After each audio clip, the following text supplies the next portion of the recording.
ఈరోజు మార్నింగ్ మా అన్నయ్య వాళ్ళ పాప డాడీ నాకు కైట్ తీసుకురావా, డాడీ నాకు కైట్ తీసుకురాలేదా ఇంకా అని అడుగుతూ ఉందన్నమాట. అప్పుడు మా అన్నయ్య కొంచెం కైట్ చేసి అమ్మ మనం చిన్నప్పుడు ఎట్లా రెడీ చేసుకున్నాం అట్లా రెడీ చేసి ఇవ్వు అని అన్నాడు. సరే అని చెప్పేసి నాకు గుర్తున్నట్టుగా చేద్దామని చెప్పి ట్రై చేశాను.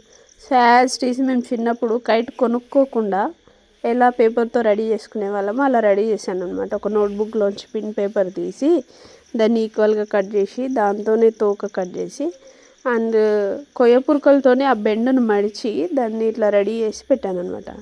అండ్ మేము చిన్నప్పుడు గమ్ము కూడా కొనుక్కోకపోయేది కైట్ అతికించడానికి.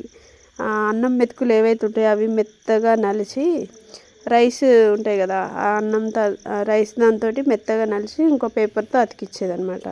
ఫైనల్గా సో మనం ఏదైతే అనుకున్నానో ఆ కైట్ ఆమెకు రెడీ చేసి ఇచ్చిన ఇంకా హ్యాపీగా ఫీల్ అయిందనమాట. నిజంగా రియల్ కైట్ కొనుక్కుంటే ఎలా ఉంటుందో అలా వచ్చిందని హ్యాపీగా ఫీల్ అయ్యి ఆ నైట్ టైంలోనే ఇంకా కొద్దిసేపు ఆడుకొని తను ఉంచింది. చాలా బాగుంది డాడీ, బాగుందని చెప్పింది. హ్యాపీగా ఫీల్ అయ్యింది మా అన్నయ్య కూడా.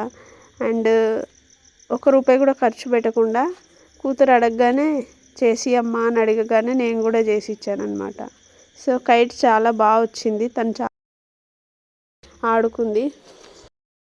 ఆ దారం ఏదో నాకు సరిగ్గా కట్ రాలేదని చెప్పేసి మళ్ళీ మా అన్నయ్య దాన్ని రిపేర్ చేశారు. చాలా బాగుంది.